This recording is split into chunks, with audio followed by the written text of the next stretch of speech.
आपका दिमाग क्या है? यूट्यूबर पकड़ना है, न्यूज वाले को पकड़ना है, 4 PM संजय शर्मा का बंद करना है, राजीव निगम का फेसबुक बंद करना है, मुकेश मोहन पे मुकदमा करना है। खाली आपको अपने विरोधियों का गला घोटने के अलावा दिन रात कोई काम नहीं है। आपके राज में, मोदी जी के राज में 9,000 करोड़ रुपए लेके विजय माल्या भाग गया, 20,000 करोड़ रुपए के लेके नीरव मोदी, मेहुल चौकसी भाग गया, 6,000 करोड़ रुपए लेके नितिन संदेशरा भाग गया, 2,500 करोड़ रुपए लेके ललित मोदी भाग गया। ये बड़े बड़े जो हजारों करोड़ रुपए के लुटेरे थे, हिंदुस्तान से भगाया किसने इनको?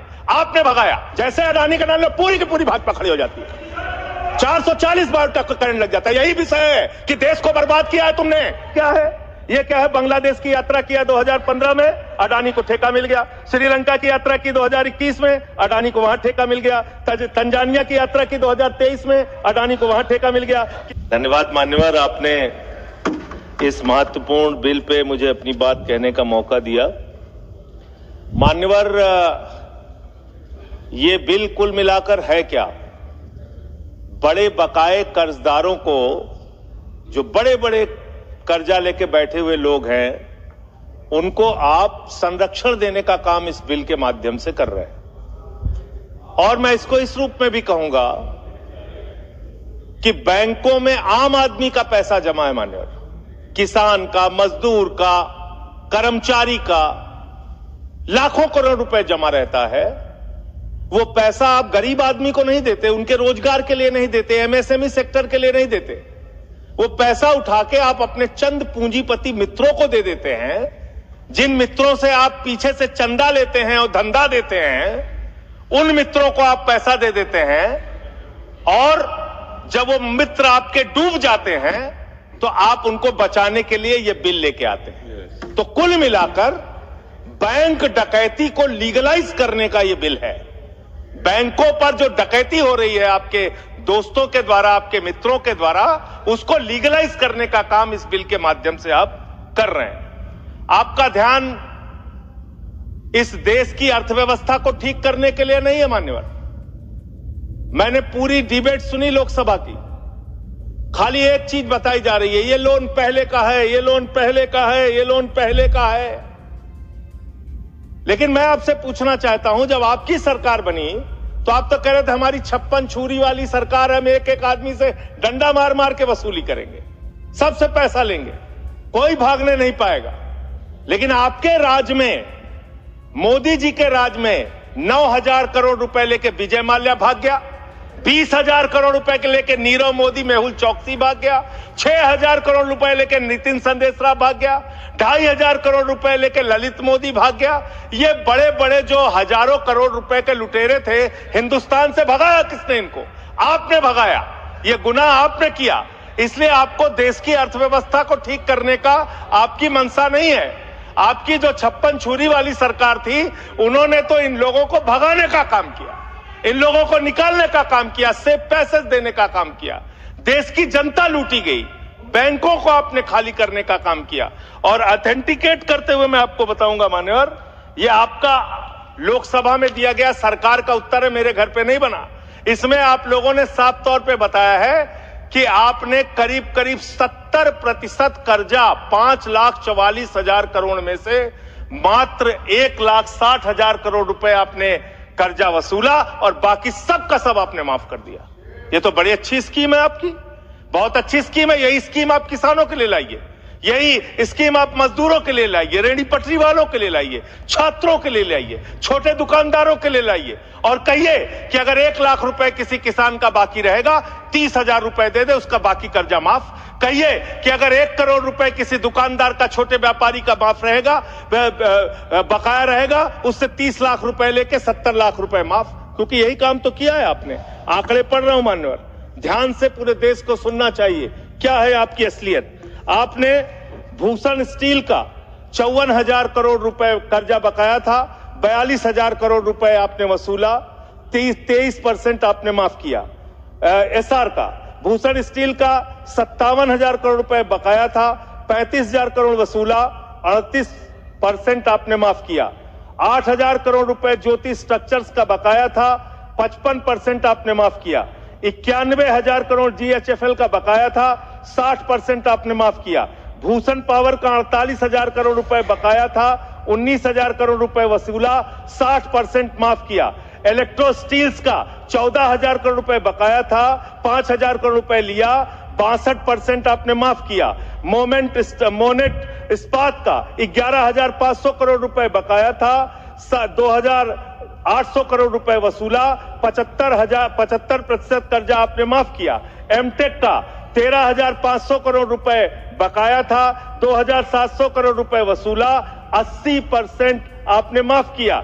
आलोक इंडस्ट्रीज का 30,000 करोड़ रुपए बकाया था, 5,000 करोड़ रुपए वसूला, 83% आपने माफ किया। लैंको इंफ्रा का 47,000 करोड़ रुपए बकाया था, 5,300 करोड़ रुपए आपने वसूला, 88% कर्जा आपने माफ किया। वीडियोकॉन का 46,000 करोड़ रुपए बकाया था, 2,900 करोड़ रुपए वसूला, 94% कर्जा आपने माफ किया। एबीसी शिपयार्ड का 22,000 करोड़ रुपए बकाया था, 12,000 करोड़ रुपए वसूला, 95% आपने माफ किया। आपने श्रीवास्तव इंडस्ट्रीज का 4,800 करोड़ रुपए बकाया था, 320 करोड़ रुपए आपने वसूला, 95% कर्जा आपने माफ किया। मान्यवर, अभी हमारे मित्र पूछ रहे थे हेयर कट क्या है, हेयर कट क्या है, हेयर कट क्या है। हेयर कट का तो मतलब था मामूली सी छूट देनी है, ज्यादा वसूलना है। आपने तो पूरा गर्दन कट कर दिया, पूरा गर्दन कट, यानी कि बड़ा हिस्सा कर्जे का माफ कर दिया और मामूली हिस्सा कर्जे का आपने वसूला। और अगर मैं आपसे ये कहूं कि इसमें आपने रिश्वतखोरी की, भ्रष्टाचार किया, चंदा लेके धंधा दिया, आपने एक ही खाली कंपनी का नाम लूंगा, भूषण स्टील का, जो टाटा को गई, 1,500 करोड़ रुपए का चंदा भारतीय जनता पार्टी को टाटा से इलेक्टोरल बॉन्ड और बाकी चीजों के नाम पे आपको मिले हैं। आप पैसा ले लेके इन लोगों का बड़ा बड़ा कर्जा माफ करवा रहे हो, रिश्वत ले लेके इन लोगों का बड़ा बड़ा कर्जा आप माफ करवा रहे हो। आपका ध्यान देश की अर्थव्यवस्था ठीक करने में नहीं है, पूंजीपतियों को खाली हर तरह से फायदा पहुंचाने में है। एक गाना था मान्यवर, तू जहां जहां चलेगा मेरा साया साथ होगा। मोदी जी की हालत यही है। मोदी जी गाना बनाए हैं, मैं जहां जहां चलूंगा अडानी का ठेका साथ होगा। ये क्या है? ये क्या है? बांग्लादेश की यात्रा किया 2015 में, अडानी को ठेका मिल गया। श्रीलंका की यात्रा की 2021 में, अडानी को वहां ठेका मिल गया। तंजानिया की यात्रा की 2023 में, अडानी को वहां ठेका मिल गया।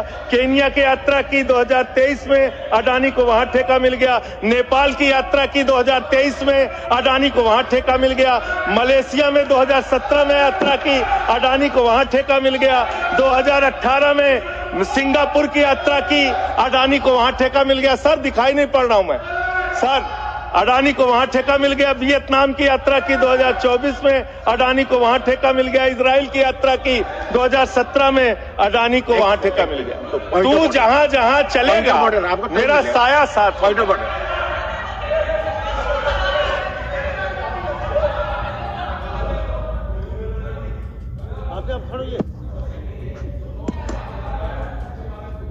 कोई भी रिलेवेंट नहीं है।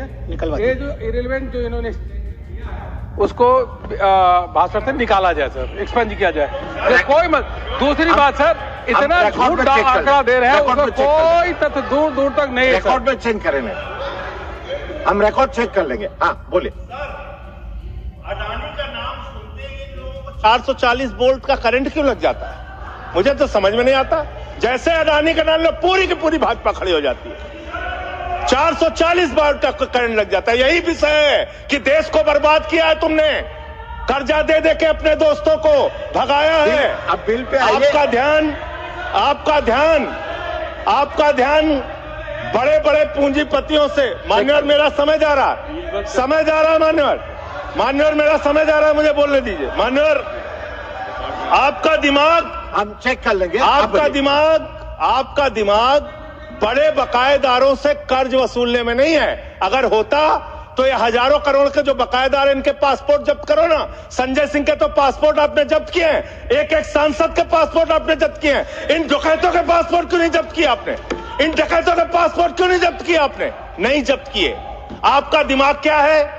यूट्यूबर पकड़ना है, न्यूज वाले को पकड़ना है, 4 PM संजय शर्मा का बंद करना है, राजीव निगम का फेसबुक बंद करना है, मुकेश मोहन पे मुकदमा करना है। खाली आपको अपने विरोधियों का गला घोटने के अलावा दिन रात कोई काम नहीं है। खाली आपको अपने चंद पूंजीपतियों को फायदा पहुंचाना है। देश की जनता भाड़ में जाए, कोई मतलब नहीं आपको। नोटबंदी करके आपने देश की अर्थव्यवस्था को बर्बाद किया।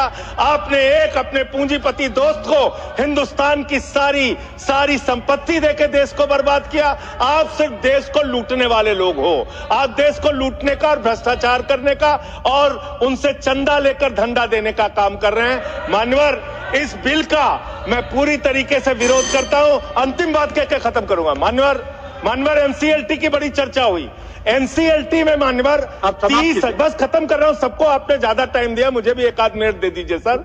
एनसीएलटी में 30,000 केस पेंडिंग है सर, और 270 दिनों में एनसीएलटी को केस का निराकरण करना होता है। एनसीएलटी तो भ्रष्टाचार का गढ़ बन गया है। उनके पास ऊपर से फोन जाता है नेताओं का, इसका इतना माफ कर दो, उसका उतना माफ कर दो। ये अंतिम वाक्य चीफ जस्टिस का मैं बोल के अपनी बात खत्म करूंगा। 48,000 करोड़ रुपए अनिल अंबानी का बकाया था, 430 करोड़ रुपए में सेटलमेंट हो गया। तो सूर्यकांत जी चीफ जस्टिस जी ने कहा, उन्होंने कहा that the insolvency process had become mockery। ये भारत के मुख्य न्यायाधीश का बयान है इंसॉल्वेंसी के बारे में, जिस तरीके से आप लूटखोरी कर रहे हैं। बहुत बहुत धन्यवाद।